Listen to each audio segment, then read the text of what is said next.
బట్టతలతో బాధపడుతున్నారా? ఆధునితనమైన పద్ధతిలో హెయిర్ ట్రాన్స్ప్లాంటేషన్ చేయబడును. Face clinic, Hyderabad. నమస్తే, welcome to Suma TV news. నేను మీ సాయి. ఏపీలో ఇప్పటికే పూర్తిగా వైసీపీ అందరు అభ్యర్థులు ప్రకటించగా టీడీపీ కూడా పూర్తిగా తమ అభ్యర్థులందరూ కూడా ప్రకటించేసింది.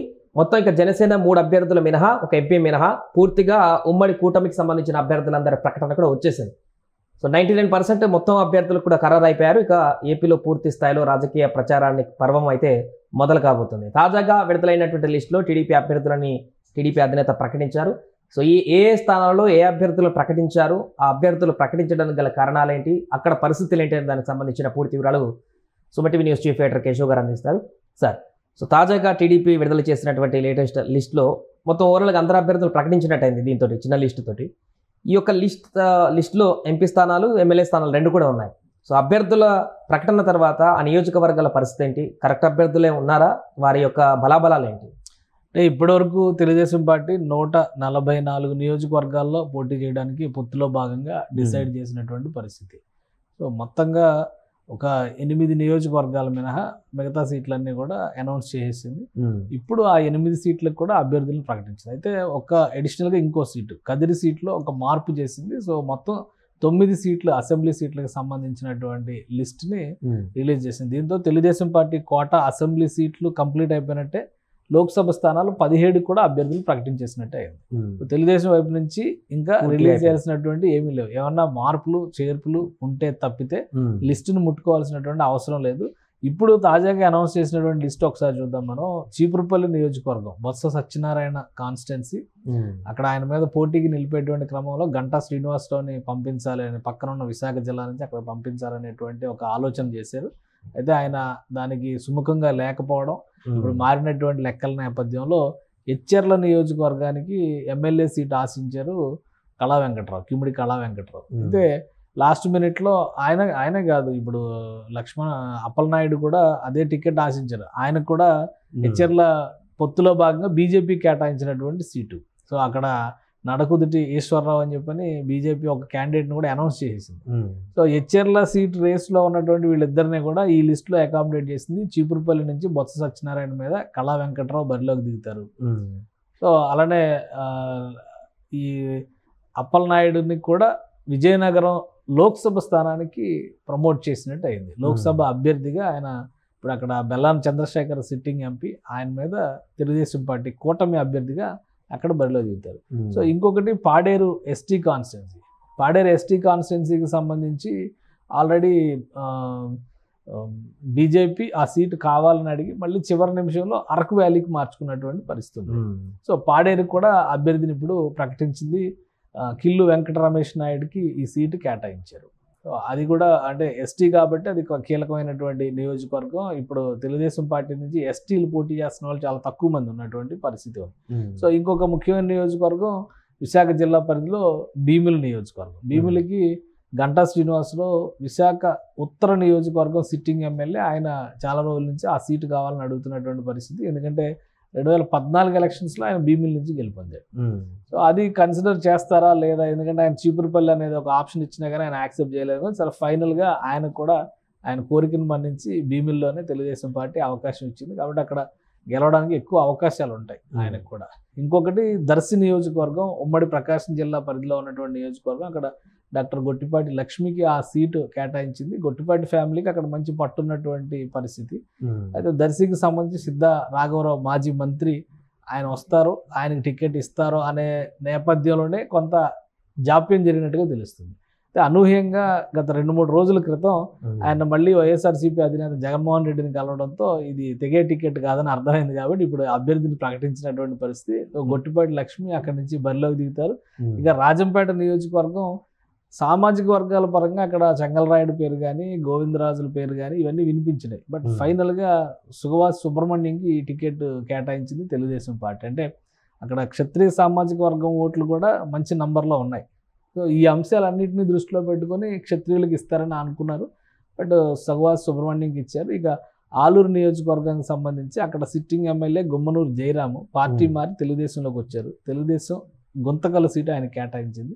సో ఆలూరుకు సంబంధించి వీరభద్ర గౌడ్ బీసీ వర్గాలకు చెందినటువంటి నాయకుడు, ఆయనకి కేటాయించారు. గుంతకల్ ఏమో జయరామ్కి కన్ఫర్మ్ చేస్తూ ఈ లిస్టులోనే అవకాశం ఇచ్చారు. ఇక అనంతపురం అర్బన్ కథ ఒకటి ఇంట్రెస్టింగ్ కదా, దగ్గుపాటి వెంకటేశ్వర ప్రసాద్కి టికెట్ కేటాయించింది. యాక్చువల్గా ఇక్కడ మాజీ ఎమ్మెల్యే ప్రభాకర్ చౌదరి రేస్లో ఉన్నారు, అలానే ఎన్ఆర్ఐ నిర్మల అని చెప్పిన ఆమె రేస్లో ఉంది, ఇంకా కొండవీటి సునీతన, ఇంకెవరో అట్లా ఒక 4-5 పేర్లు ఇప్పటివరకు చర్చల్లో ఉన్నాయి. అలానే జనసేన పార్టీ ఆ టికెట్ కోరింది, అలానే బీజేపీ నుంచి కూడా డిమాండ్ ఉన్నటువంటి పరిస్థితి. ఫైనల్గా తెలుగుదేశం పార్టీ ఈ దగ్గుపాటి వెంకటేశ్వర ప్రసాద్కి ఈ టికెట్ కేటాయించింది. సో ఇది 8 స్థానాలు. ఇక 9వ స్థానం ఏంటంటే కదిరి నియోజకవర్గం. ఆల్రెడీ కందికొండ యశోదాదేవికి ఈ టికెట్ అనౌన్స్ చేశారు. కందికొండ యశోదాదేవికి, ఆ తర్వాత ఇప్పుడు కందికొండ ప్రసాద్కి ఆ టికెట్ డిసైడ్ చేశారు. అంటే ఆమె భర్తనే ఆయన గతంలో ఎమ్మెల్యేగా ఉన్నారు, మొదటిసారి రిలీజ్ చేసినటువంటి జాబితాలో అనూహ్యంగా ఆయన భార్యకి ఇచ్చారు.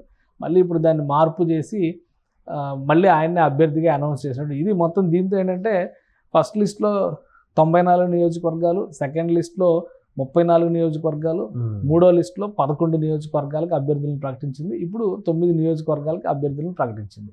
మధ్యలో 2-3 మార్పులు చేర్పులు జరిగినాయి. ఆల్రెడీ 2 అభ్యర్థులు అనౌన్స్ చేసినటువంటి నియోజకవర్గాలు, తెలుగుదేశం అనౌన్స్ చేసినటువంటి నియోజకవర్గాలకి భారతీయ జనతా పార్టీ అభ్యర్థులను ప్రకటించింది. సో అది మళ్ళీ రీప్లేస్ చేసుకోవాల్సినటువంటి పరిస్థితి వచ్చింది. కాబట్టి ఆ మేరకు సీట్లలో మార్పులు జరిగినాయి. ప్లస్ ఒక నియోజకవర్గం పి గన్నవరంకి తెలుగుదేశం పార్టీ అభ్యర్థిని ప్రకటించిన తర్వాత అక్కడ జరిగినటువంటి పరిణామాలతో అది జనసేన తీసుకోవడంతో అక్కడ కూడా అభ్యర్థి మారింది. అలా ఒక 3 నియోజకవర్గాలు అప్పుడు మారినాయి. ఇది 4వ నియోజకవర్గం కదిరి కూడా కలుపుకోండి. ఈ సర్దుబాట్లు దిద్దుబాట్లు అన్నింటి నేపథ్యంలో మొత్తంగా 144 నియోజకవర్గాలకు, అసెంబ్లీ నియోజకవర్గాలకు తెలుగుదేశం పార్టీ అభ్యర్థులను ప్రకటించేసింది. 10 అసెంబ్లీ నియోజకవర్గాలకు సంబంధించి బీజేపీ అభ్యర్థులను ప్రకటించింది. అంటే కూటమిలో 154 నియోజకవర్గాలకు సంబంధించి ఒక క్లారిటీ వచ్చింది. ఇక జనసేన పార్టీ కేటాయించినటువంటి 21 అసెంబ్లీ స్థానాల్లో 18 అసెంబ్లీ స్థానాలని జనసేన పార్టీ కేటాయించింది. మొత్తం 175 అసెంబ్లీ స్థానాలకు సంబంధించి 172 అసెంబ్లీ స్థానాలకి క్లారిటీ ఇచ్చేసింది కూటమి. సో 3 పెండింగ్ స్థానాల విషయంలో అంటే ఒకటి పాలకొండ, ఇంకోటి విశాఖ సౌత్, మరొకటి అవనగడ్డ నియోజకవర్గం. ఈ 3 నియోజకవర్గాల మీద జనసేన పార్టీ అభ్యర్థులను ప్రకటించాల్సినటువంటి అవసరం ఉంది. బహుశా 24 గంటలు గడిచేసరికి ఆ రిపోర్ట్ కూడా ఆ కన్ఫర్మేషన్ కూడా వచ్చే అవకాశాలు అయితే ఎక్కువగా కనిపిస్తున్నాయి ప్రస్తుతానికి. సో ప్రెస్ మీట్ పెట్టిన తర్వాత సిఈసి యొక్క టైంని అయితే కూటమి సద్వినియోగం చేసుకున్నట్టు కనిపిస్తుంది. ఎందుకంటే 172 ప్రకటించినా కూడా పెద్దగా అసంతృప్తి ఏం కనిపించట్లేదు. ఏ నియోజకవర్గంలో రఘురామ విషయం ఒకటే కొంచెం క్వశ్చన్ మార్క్ ఉంది, కానీ మిగతా అంతా కూడా సర్దుబాటు అయినట్టే కనపడుతుంది. ఎలా చూస్తారు? ఈ సమయం ఉపయోగపడింది. ఇప్పటికీ ఇంకా సర్దుబాటు చేసుకోవాల్సినటువంటి అంశాలు చాలా ఉన్నాయి. ఎందుకంటే జగన్మోహన్ రెడ్డి గారు ఫస్ట్ లిస్టు ప్రకటించింది డిసెంబర్ నెలలో, అంటే ఇన్ఛార్జీల ప్రకటన జరిగింది, అక్కడ అసంతృప్తి మొదలైంది. తర్వాత జనవరిలో మళ్ళీ సెకండ్ లిస్ట్ ప్రకటించారు, అక్కడ కొంత అసంతృప్తి రాజుకుంది. తర్వాత నుంచి వచ్చిన అన్ని సర్దుబాట్లు దిద్దుబాట్లు ఈ అసంతృప్తిలో బొజ్జగింపులో నడిచినాయి. అందుకనే ఒకేసారి 175 నియోజకవర్గాలు అనౌన్స్ చేసేటువంటి వెసులుబాటు వచ్చింది. కానీ ఇక్కడ పొత్తు ఖరారైందే లాస్ట్ మంత్ ఫిబ్రవరి వరకు. బీజేపీ పరిస్థితి ఏంటనేది క్లారిటీ లేదు.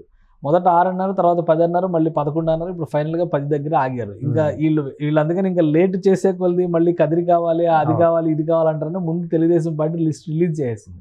సో వీళ్ళకి ఆ సమయం కొంత ఇబ్బందికరమైనటువంటి సమయం అయినప్పటికీ కూడా ఎలక్షన్ షెడ్యూల్ ఒక 4 రోజులు వెనక్కి వెళ్ళింది. కాబట్టి ఇప్పుడు ప్రాపర్గా ప్లాన్ చేసుకుని నియోజకవర్గాల వారీగా క్యాన్వాసింగ్ ఏ విధంగా ఉండాలి, కూటమి పరంగా సభలు కానీ, సమావేశాలు కానీ, హామీలు కానీ, రోడ్ షోలు కానీ ఏ విధంగా ఉండాలనేది ఫోకస్ చేసుకోవాలి.